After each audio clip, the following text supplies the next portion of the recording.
mensagem, pela Guilherme.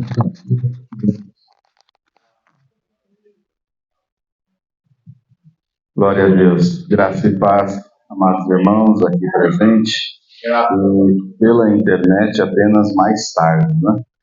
Os irmãos que vão acompanhar depois. Estamos gravando para publicar depois. Eu sempre faço questão porque a gente não quer que perca o conteúdo, a sequência, né, do estudo bíblico. Vamos ficar em pé e vamos ler a primeira, ou melhor, a carta aos Colossenses, capítulo 1, a partir do 24. Agora me alegro em meus sofrimentos por vocês e completo no meu corpo o que resta das aflições de Cristo em favor do seu corpo, que é a Igreja. Dela me tornei ministro de acordo com a responsabilidade por Deus a mim atribuída de apresentar-lhes plenamente a palavra de Deus. O mistério que esteve oculto durante épocas e gerações, mas que agora foi manifestado a seus santos. A eles quis Deus dar a conhecer entre os gentios a gloriosa riqueza desse mistério que é Cristo em vocês, a esperança da glória. Nós o proclamamos advertindo e ensinando a cada um com toda a sabedoria, a fim de que apresentemos todo homem perfeito em Cristo. Por isso, ou para isso, eu me esforço, lutando conforme a sua força que atua em mim poderosamente. Senhor Deus, obrigado por mais esta oportunidade. Agradecemos mesmo pelos contratempos, porque sabemos que tudo Deus opera para o bem daqueles que o amam. E agora, Senhor, abençoe aqueles que vão ouvir ainda esta mensagem, esta pregação, seja quando for que ouvirem, que a Tua palavra possa tocar seus corações. Em nome de Jesus nós pedimos. Amém. Assentai. Chega o frio em Curitiba, junto com o frio, garganta raspando, nariz escorrendo, gripe. E o irmão Fernando está justificando sua ausência, que está debilitado aí com uma gripe forte, né? Que Deus possa dar a ele a plena recuperação. Nós também justificamos aí aos irmãos que vão assistir depois. Nós tivemos ontem e hoje, né, sábado e domingo, um problema com a nossa internet. Eu acho que foi o modem que deu problema, porque eles tentaram de todos os meios aí fazer o reparo à distância, né, reiniciando o sinal, e não teve sucesso. Então, já abriu o chamado, eles vão ter que vir pessoalmente fazer a substituição do modem, né? E, portanto, não pudemos transmitir ao vivo. Mas o culto está agora sendo gravado, a pregação. Tentamos até o último minuto ver se conseguiríamos, mas não conseguimos. Então, estamos gravando para publicar ainda hoje, à tarde, se for possível, né, aí para o canal.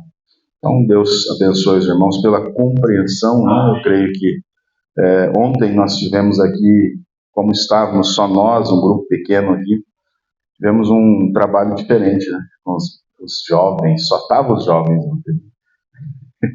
E eu. Muito bem, foi muito bom, né? Uma revisão aí do primeiro capítulo.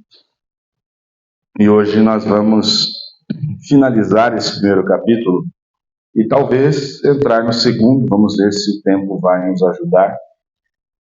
Mas eu quero pensar um pouquinho. Nós falamos do versículo 24 já, semana passada. Alegro-me em meus sofrimentos por vocês e completo no meu corpo o que resta das aflições de Cristo em favor do seu corpo, que é a Igreja. A gente viu sobre a teologia da cruz versus a teologia da glória. A gente aprendeu como a compreender bem esses conceitos pode nos ajudar, né? Porque quando nós entendemos errado, nós criamos expectativas acerca de Deus que não necessariamente sempre serão atendidas, né? porque a vida cristã é uma vida de lutas e sofrimentos e angústia. E o próprio Senhor Jesus diz no mundo vocês terão aflições, mas tem de bom ânimo, eu venci o mundo. Então Jesus não nos prepara para tomar posse, para determinar, né? Para fazer o que é a teologia da glória e essa graça barata que está sendo vendida para o povo, tem ensinado. Jesus, na verdade, nos prepara para a cruz. Ele disse: se você não tomar a sua cruz e me seguir, você não é digno de mim. Ele chega a usar a expressão no Evangelho de Lucas: tome diariamente a sua cruz. É uma questão de uma decisão diária. A cruz, ela nos acompanha diariamente. E compreender isso muda um pouco as nossas frustrações, porque quando nós esperamos de Deus só vitórias, só bênção, só prosperidade, só saúde, então quando vier a luta, a dificuldade, a doença, a pobreza, né, o problema financeiro, a gente vai dizer: então Deus não me ama. Ou eu não estou sendo completamente fiel a Deus. E você vai encontrar pessoas que são fiéis a Deus, é claro, somos pecadores, né? Necessitados da graça de Deus, mas você vai encontrar pessoas que vivem uma vida piedosa e vivem em sofrimento. Você vai encontrar pessoas que vão viver uma vida cristã exemplar e vão ser pobres. E talvez vão ter enfermidades que vão acompanhar ela a vida toda. Ah, pastor, onde é que você acha exemplo bíblico para isso? Irmão, se puder fechar a porta aí atrás, obrigado. Você vai encontrar exemplo bíblico para isso aonde, pastor Adriano? Na vida do próprio apóstolo Paulo. O apóstolo Paulo fala do espinho na carne, eu creio que a gente já falou sobre isso aqui. E era um mensageiro de Satanás que estava ali para o atormentar. E ele diz: eu orei 3 vezes ao Senhor para que ele me libertasse disso. Qual foi a resposta de Deus? Quem lembra? A minha graça te basta. Vai ter momentos na nossa vida que nós vamos orar por algo, para sair de uma circunstância difícil que estamos enfrentando. Seja enfermidade, seja problema financeiro, seja angústia emocional. E a resposta de Jesus para nós vai ser: a minha graça te basta. A gente precisa saber nos relacionar bem com isso. Nós ouvimos o testemunho ontem, né, do irmão que ele nos estava abrindo o seu coração, dizendo: olha, eu tinha uma visão errada, e aí então eu ia de igreja em igreja, porque eu entendia que se não estava dando certo, o problema era comigo ou o problema era com a igreja. Porque Deus era obrigado, né? Isso é o que eu entendi, né? Deus era obrigado a me abençoar. Então, se Ele não está me abençoando, ou eu sou o problema, ou o problema é a igreja que eu estou. Então, troco de igreja, eu vou para outra igreja, e assim. Até compreender, e aí a importância do conhecimento, até compreender que não é assim que funciona. E que, na verdade, a nossa vida cristã é cruz. A teologia da cruz nos quebra, ela nos leva justamente à cruz. Não somente estar, como nós cantamos aquele hino lindo e maravilhoso, muito inspirado por Deus. Quero estar ao pé da cruz. E não somente estar ao pé da cruz, porque isso é muito bom, mas é estar na cruz. A mensagem do Evangelho nos leva não somente a estar ao pé da cruz, mas nós mesmos abrindo mão de tudo que somos, né? Estarmos na cruz. Isso muda tudo. A maneira como a gente enxerga a vida cristã. Você vai enxergar as lutas como uma honra. O que Jesus fala sobre perseguições? Ele diz assim: alegrai-vos. Como é que é? Quando eles mentindo disserem todo mal contra vós, alegrai-vos porque grande é o vosso galardão. Em Mateus 6, irmãos. Estou tentando lembrar aqui a escritura. Vamos ver se eu acho aqui. Mas alegrai-vos porque grande é o vosso galardão.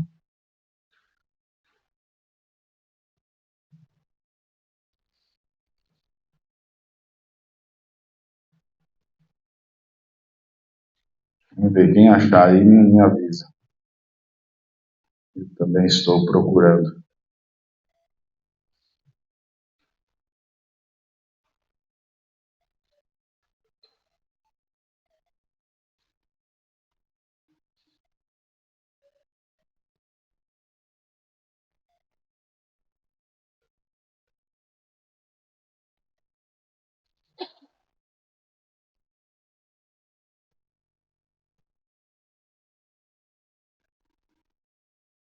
Mateus 5,12, será que é esse? Quem pode ler aí? O 11. O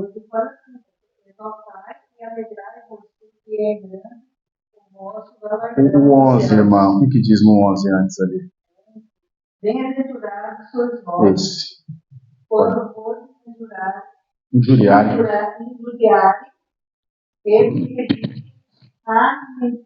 e mentindo,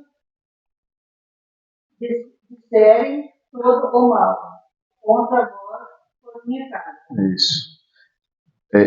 Jesus então nos previne que vai ter perseguição, as pessoas vão nos injuriar, vão nos perseguir, vão mentir, dizendo coisas horríveis a nosso respeito.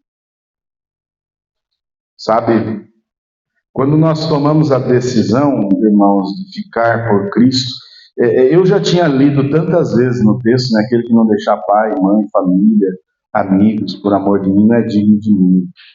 Mas você viver isso na prática, meu Deus, como isso é pesado. A gente ouviu, eu fui chamado de demônio, de Judas, o que mais? Do Datã, Coreia, Birão.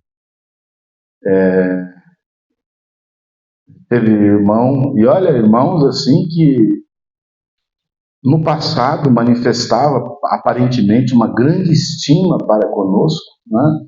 E do nada vira a chave falando, este Adriano aí, quero ter nada a ver com ele, né? E saiu coisas, né? Não, que eles querem dinheiro, estão atrás de dinheiro, e muitas outras mentiras mais baixas até.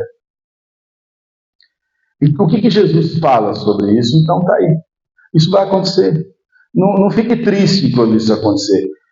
Na época a gente não tinha esse entendimento, eu fiquei muito triste, fiquei chateado. Hoje a gente vai aprendendo. Eu ainda estou aprendendo, é difícil lidar com isso, mas ainda estou aprendendo. E Jesus ensina, se alegre quando isso acontecer. Quando isso acontecer por amor de mim, por minha causa, ou pela causa do Evangelho, se alegre, porque grande é o vosso galardão. Então, esse entendimento, não é, da cruz, que não é só estar ao pé da cruz, o que é também muito bom e necessário, mas é carregar a sua própria cruz, é realmente estar disposto a morrer na cruz. E tem isso todos os dias, é claro, uma linguagem metafórica, né? A cruz simboliza o quê? Sacrifício. O que mais? sofrimento, morte. O que mais? Dor, angústia, vergonha. Jesus estava nu na cruz. Humilhação, zombaria. Tem algum tome posse aí na cruz? Algum teólogo moderno, né, chegava para Jesus: não, tome posse da sua vitória.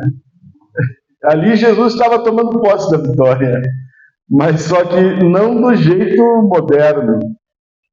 O apóstolo Paulo, você está aí no calabouço, nessa prisão marnetina de Roma, declare, como é que é? Determine aí, em 3 dias eu vou sair daqui, estarei pregando de novo, vou andar nas melhores carruagens, não vou precisar implorar por uma capa. Determina, Paulo, profetiza, abre tua boca, apóstolo Paulo, e profetiza. Ele abre a boca dele e profetiza em 2 Timóteo capítulo 4, né? Eu já estou sendo oferecido como libação de sacrifício, e o tempo da minha partida está próximo. Combati o bom combate, acabei a carreira, guardei a fé, e desde já a coroa da justiça me está guardada, não somente a mim, mas a todos que amarem a sua vinda. Não, porque você precisa ter uma grande igreja e pessoas ao seu lado para poder então demonstrar que você é um homem de Deus. Vamos lá, Paulo, como é que é a sua vida? Lucas, Timóteo procura vir ter comigo depressa, porque Demas me abandonou amando o presente século e foi para Dalmácia. Foi para Tessalônica, né? Tito para Dalmácia, e assim foi, vai. Ele diz assim: só Lucas está comigo. O segundo nome mais importante do cristianismo, apóstolo Paulo, está agora pobre, não pobre, gente, porque nós somos pobres, mas mesmo os mais pobres entre nós se deslocam de ônibus num curto espaço de tempo. Os mais pobres dentre nós, agora nesse frio aqui de Curitiba, têm agasalhos para se cobrir, blusa para colocar, casacos para proteger-se do frio. Paulo não tinha isso. Os mais pobres dentre nós têm uma cama macia para dormir. Por mais velha que seja, é muito melhor do que Paulo tinha. Uma laje gelada. Um lugar que não batia sol. E não bastasse isso, Paulo vai dizer assim: olha, na minha última audiência, ninguém apareceu em minha defesa.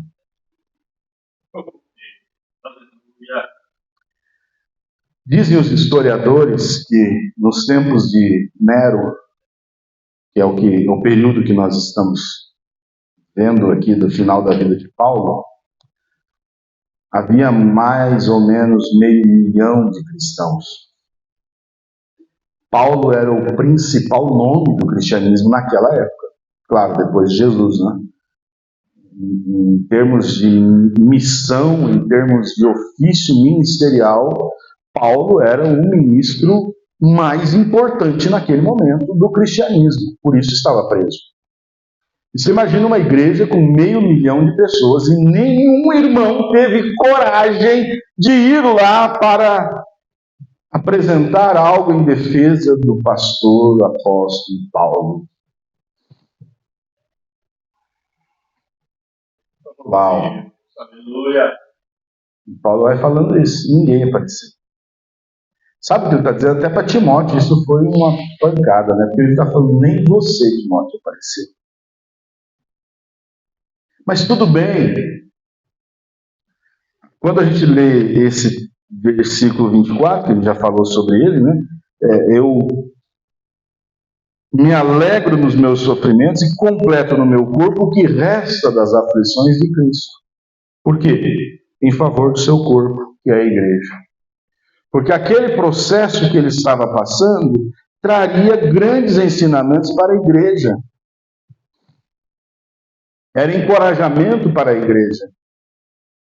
Porque com isto, Paulo está reafirmando a teologia de Cristo, dizendo assim, olha, nós como cristãos não devemos esperar apenas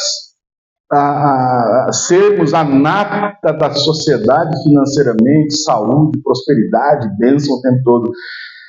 Grande parte do tempo nós vamos passar pelo fogo. Pedro chega a falar isso, né, sobre as provas, ele compara como um ouro sendo refinado no fogo. Então, esse aspecto do ministério de Paulo, né, ele diz assim, eu me tornei ministro da igreja, eu me tornei ministro de acordo com a responsabilidade por Deus a mim atribuída, ou seja, foi Deus quem me atribuiu essa responsabilidade. Na carta aos Coríntios, ele chega a dizer assim, se eu prego o Evangelho, eu não tenho do que me gloriar, pois me é atribuída, me é imposta esta obrigação. E ai de mim, se eu não anunciar o Evangelho. Ele entende muito bem a responsabilidade que ele tem diante de Deus de anunciar o Evangelho. E ontem nós fizemos um apelo aqui, eu quero externar esse apelo a toda a igreja. A responsabilidade a nós atribuída. Qual a responsabilidade Deus lhe atribuiu acerca do Evangelho? Alguma coisa ele te atribuiu. Você está correspondendo com essa atribuição? O que mais você pode fazer pelo reino de Deus?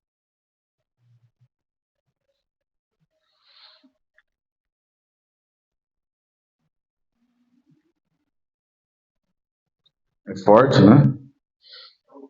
A ideia aqui desse versículo é que o ministério de Paulo não foi uma escolha pessoal dele. Ele não estava buscando, eu quero me tornar o apóstolo de Jesus ao gentio. Não, pelo contrário, ele estava perseguindo a igreja. Jesus o chama pessoalmente, diretamente. Qual o propósito? Apresentar plenamente a palavra de Deus. Proclamação do Evangelho.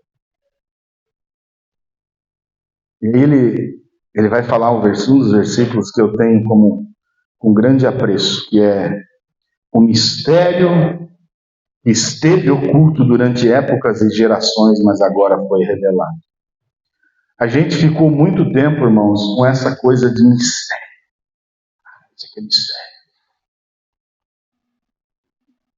Você tem que revelar os seus mistérios. Havia um mistério. O mistério estava oculto lá na antiga aliança por séculos, por gerações. E quando você olha o Antigo Testamento, as leis, meu Deus, tudo hoje para nós é tão claro, tudo aponta para Cristo. Mas lá não era claro. Não foi claro para Adão e Eva quando ouviu Deus dizer que da semente da mulher nasceria um que pisaria a cabeça da serpente. A primeira profecia acerca de Cristo já estava sendo proferida ali. A promessa do envio de Cristo para destruir a serpente. Satanás, como é descrito lá em Apocalipse, né, a antiga serpente, o diabo.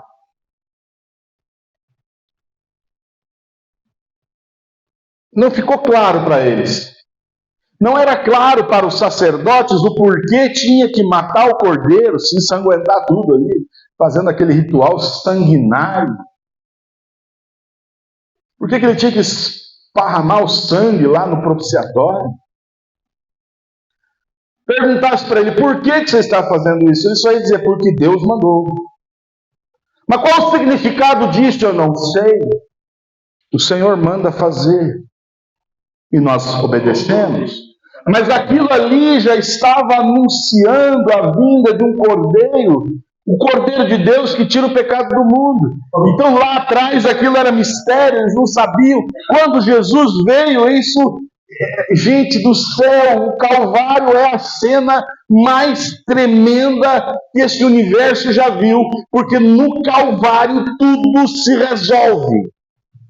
Você ficar esperando coisas ainda para resolver, é porque você não crê no sacrifício de Cristo na cruz. Porque o sacrifício de Cristo na cruz resolveu tudo. O que a igreja tem que esperar agora? Mistério? Não. A igreja tem que esperar a vinda dele em glória.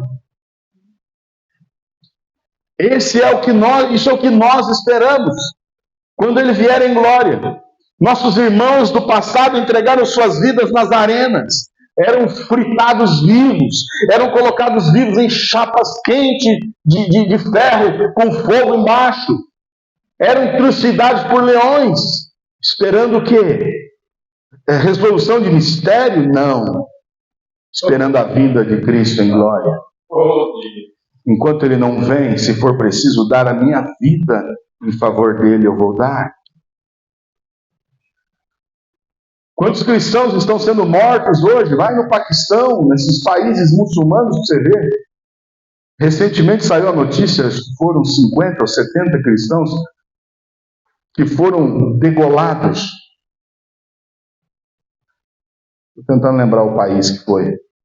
Eles entraram na igreja no meio do culto e degolaram todo mundo. Uma igreja inteira. Pelo simples fato de serem cristãos. Isso está acontecendo hoje.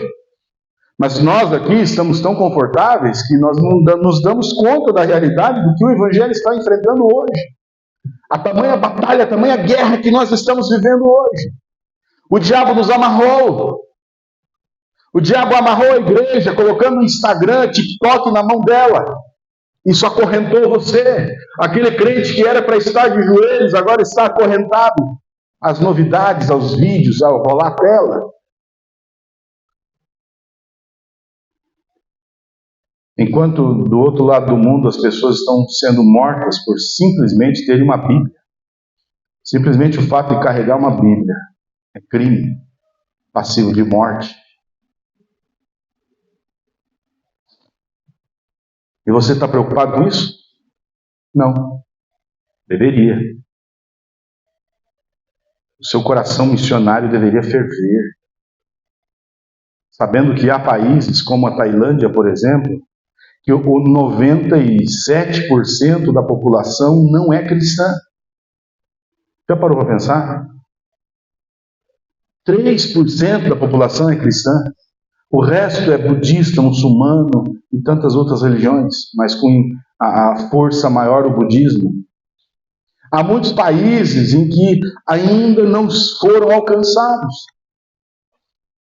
A geração de Paulo, que não determinava, não tomava posse, né, não fazia essas coisas aí, conseguiu alcançar todo o mundo daquele tempo.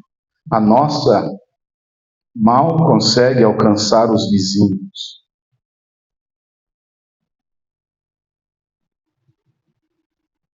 Nós precisamos de um avivamento.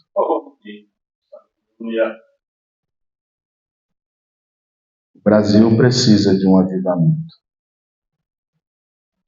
E tem muitos aí levantando profecias, dizendo que o próximo grande avivamento mundial será o Brasil. Eu desejaria muito que fosse. Eu desejo muito que seja. Eu não lembro o nome. John Wesley.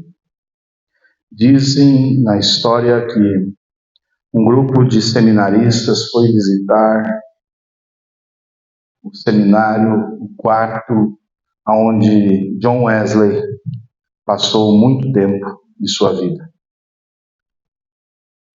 E então, O guia estava mostrando, aqui era o quarto onde John Wesley dormia. Vocês sabem quem era John Wesley, né? Sabe os feitos dele? Alguém pesquisa no Google aí quantos quilômetros John Wesley percorreu pregando o Evangelho. Rapidinho, vai lá. Não tem internet? Quem tem? É, que nós estamos sem internet. Ah, já está pesquisando ali. É só para vocês terem uma ideia, gente.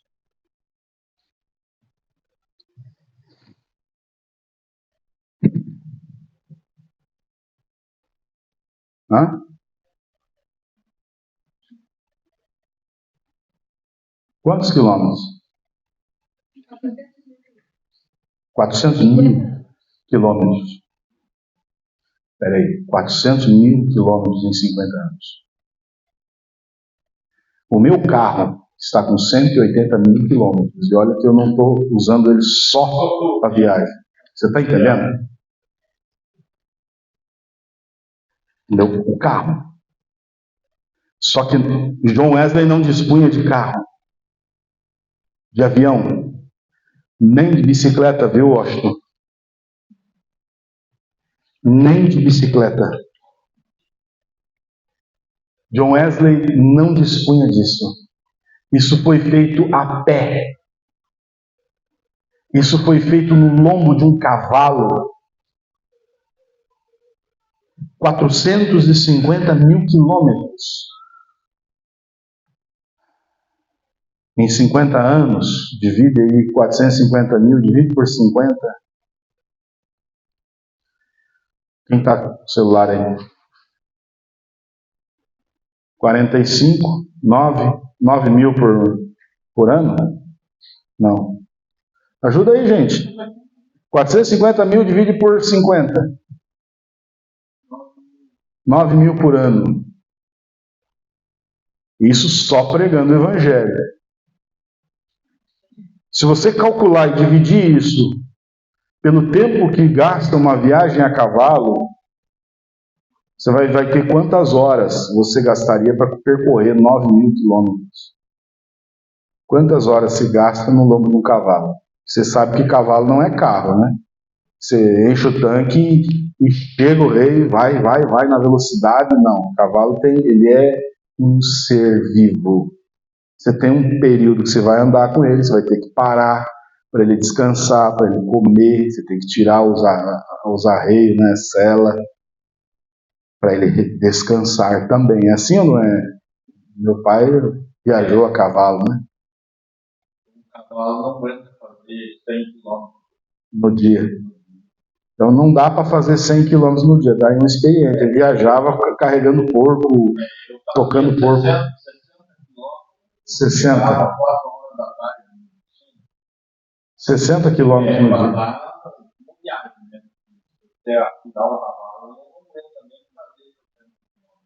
Então vamos tomar essa base aí para andar num ritmo que o animal aguente, né?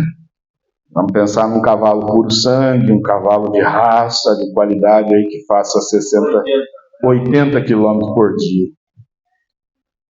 Então, 80 quilômetros por dia, faz aí 9 mil, divide por 80. 100 quilômetros, mas aí o senhor já está forçando o animal, daqui a pouco ele não aguenta, né? Você tem que entender que você vai precisar desse cavalo a vida toda, né? Então vamos deixar nos 80, 9 mil dividido por 80. Só por curiosidade. 112 dias cavalgando. Se a gente pensar na dinâmica da vida de Wesley, a gente vai entender. Era realmente o ano inteiro no lombo do cavalo. Chegava no lugar, pregava o Evangelho, dormia um pouco, amanhã de novo para o próximo destino. Chegava no outro lugar, viajava o dia todo, chegava lá. E ir viajar a cavalo é confortável, que nem andar de carro? Você está ali o tempo todo só lavando com aquela gente, por mais macio que seja o cavalo, está exausto, parece que você levou uma surra. Assim todo dia, de segunda a segunda. Assim foram os 50 anos do ministério de Wesley. Como que ele conseguia? E ele achava tempo para orar todos os dias, 2 horas, no mínimo. Nós estamos orando 2 horas por dia? Nós precisamos de um avivamento, gente. Oh, Deus. Aleluia. Sabe, daí eu me lembro que nessa excursão de seminaristas tinha um sinal afundado ao lado da cama. Um dos seminaristas perguntou: o que é esse sinal aqui? O guia respondeu: aqui era o lugar que John Wesley orava todos os dias, por um avivamento. Ficou marcado. O lugar onde ele ajoelhava para orar. Todos então terminam o passeio ali, vão para a van para retornar, né? E aí falta um seminarista. E procura para todo lado onde é que está o guia desesperado, onde é que está esse rapaz. Quando ele procura pela casa, ele volta lá no quartinho de Wesley. Naquele mesmo lugar está o jovem de joelhos, dizendo: Senhor, começa de novo por mim. O que tu fizeste na geração passada, começa de novo através de mim. Usa-me, Senhor, para chacoalhar esse mundo para o teu reino. O guia então diz: ei, Billy Graham, vamos. Já acabou o tempo. E esse jovem, Deus usou, Deus respondeu a essa oração. E ele leva milhões para o reino de Deus. Quem quer ser o próximo Billy Graham? Quem quer ser o próximo John Wesley? Quem quer ser o próximo Dwight Moody? Quem quer ser o próximo Spurgeon? Você diz: não, mas eu não sou qualificado para isso. Nenhum deles era qualificado quando começou. Mas eles tinham uma coisa, uma chama no coração. Um desejo de entrega total ao Senhor. Deus pode levantar do bairro mais pobre de Curitiba, de pessoas que pisam no barro. Deus pode levantar aqui um próximo Billy Graham, um próximo Oral Roberts, um próximo Charles Spurgeon, um próximo Moody, um próximo John Wesley. Só precisa que você se entregue. Aí onde você está, diga: Senhor, começa de novo por mim. Não deixa a minha geração passar sem que eu faça algo a respeito. Agora Paulo está dizendo: esse mistério que esteve oculto, agora não é mais mistério, agora é Cristo em vocês, esperança da glória. É a essência do Evangelho, Deus habitando o coração dos crentes.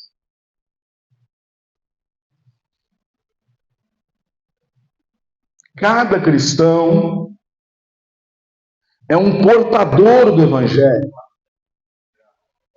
A presença de Cristo em nós é a força motriz, ou seja, a força que nos move para levar o Evangelho.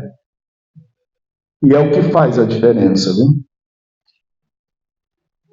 É a fonte de esperança, é a segurança para a missão.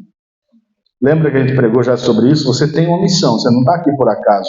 Nós não estamos aqui como espectadores, nós temos uma missão. Qual é a missão sua? Para que Deus te chamou? Qual que é o teu objetivo? Se você não sabe, continue pedindo ao Senhor. Gaste o assoalho da sua casa, gaste os joelhos das suas calças, não é? De modo que estejam marcados os seus joelhos na presença de Deus, para que Ele te revele qual é o teu propósito. Paulo tinha um alvo no ministério. Paulo tinha esse alvo, que era, aqui no versículo 28, nós proclamamos, advertindo e ensinando a cada um com toda a sabedoria, a fim de apresentar todo homem perfeito em Cristo. Para isso eu me esforço, lutando conforme a sua força que atua poderosamente em mim. Ontem a gente viu aquela história, né, daquele homem que cuidava de um farol. Havia um farol, havia um homem muito bondoso que cuidava daquele farol. Sabe o que é o farol?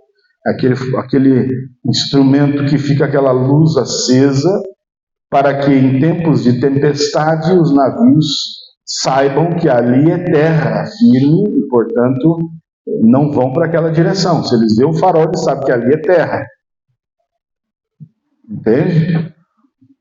E acontece que esse homem era muito bom de coração. De vez em quando algum navio passava ali, algum barco tinha programado mal o seu combustível e pedia um pouco de combustível e ele cedia. E assim ele era muito famoso por ser um homem muito bondoso e generoso. Quando foi um dia, teve uma tempestade muito forte, um raio atingiu o farol. Esse homem então vai correndo para acionar o gerador. Ele liga o gerador, mas por falta de combustível, o gerador não pode funcionar. Com isso, o farol não acende. Com isso, o navio vem a se chocar contra os recifes e muitas pessoas morrem. Esse homem é levado a julgamento. O juiz, conhecendo a fama desse homem de ser um homem tão bondoso, ele se comove e chora ao ter que dar a sentença. Ele diz, olha, apesar de ser um homem muito bondoso, ele vai ter que ser condenado, porque ele falhou na sua prioritária missão, na sua função primordial, que era manter a lâmpada do farol aceso. A função dele não é dar combustível para os navios, a função era manter a lâmpada acesa. E porque ele não cumpriu a sua função, muitas vidas se perderam. Paulo aqui está dizendo, olha, a função prioritária de seu ministério, advertir e ensinar as pessoas com sabedoria, para levar todo homem perfeito a Cristo. Advertir e ensinar. A igreja tem uma função principal, advertir e ensinar.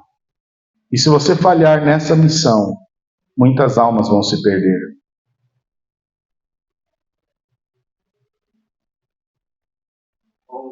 Paulo não pregava a si mesmo, mas pregava a Cristo. Não era a honra de Paulo. Ele vai dizer lá aos Coríntios, ele diz assim, nada me propus saber entre vós, senão a Jesus Cristo, e este crucificado. A pregação inclui advertência e ensino com toda a sabedoria. A pregação bíblica, irmãos, ela confronta e instrui para levar todo homem perfeito a Cristo. A maturidade espiritual é o alvo. Paulo está aqui trabalhando com esse esforço e dependência, lutando conforme sua força que atua poderosamente em mim. O ministério eficaz, ele depende do esforço humano, sim, mas também da capacitação divina. Temos que trabalhar com diligência, mas na força que Deus provê. Ministério envolve sofrimento, envolve missão, envolve dependência de Deus. Cristo é o centro de tudo. Da mensagem, da esperança, da obra espiritual. Como igreja, nós somos chamados a abraçar essa missão. Perseverar em meio às dificuldades, dar graças a Deus pelas lutas, é difícil, né? mas é a premissa do Evangelho. Dar graças a Deus pelas lutas. Louvar a Deus pelas dificuldades. Advertir e ensinar.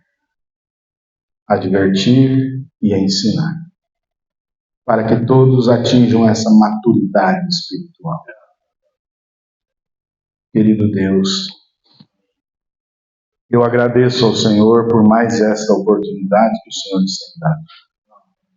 Agora, Pai, nós vamos nos despedir uns dos outros e ir para as nossas casas. Mas que a chama da verdadeira missão do Evangelho de Cristo não se apague do nosso coração. Começa por nós, Senhor. Incendeia essa cidade com o fogo do Espírito, a começar por nós. Porque eu não tenho dúvidas que uma cidade fria, não somente geograficamente, mas espiritualmente, como é essa cidade de Curitiba, se o Senhor aquecer essa cidade, todo o Brasil será aquecido. A obra que o Senhor fizer numa cidade como essa, ela pode se espalhar e ganhar o resto do país. Começar por nós, aquece esse país e aviva outra vez, Senhor. Reacende a chama de gerações passadas que viveram o sobrenatural do Senhor. Permita-nos viver o sobrenatural também em nossa geração. Em nome de Jesus eu te peço. Amém. Que Deus abençoe os irmãos. Amanhã o devocional, 8 horas da manhã, né? 8 horas da manhã. E assim vamos seguindo com a graça do Senhor. Deus nos abençoe e até a próxima, que o Senhor permitir. Amém?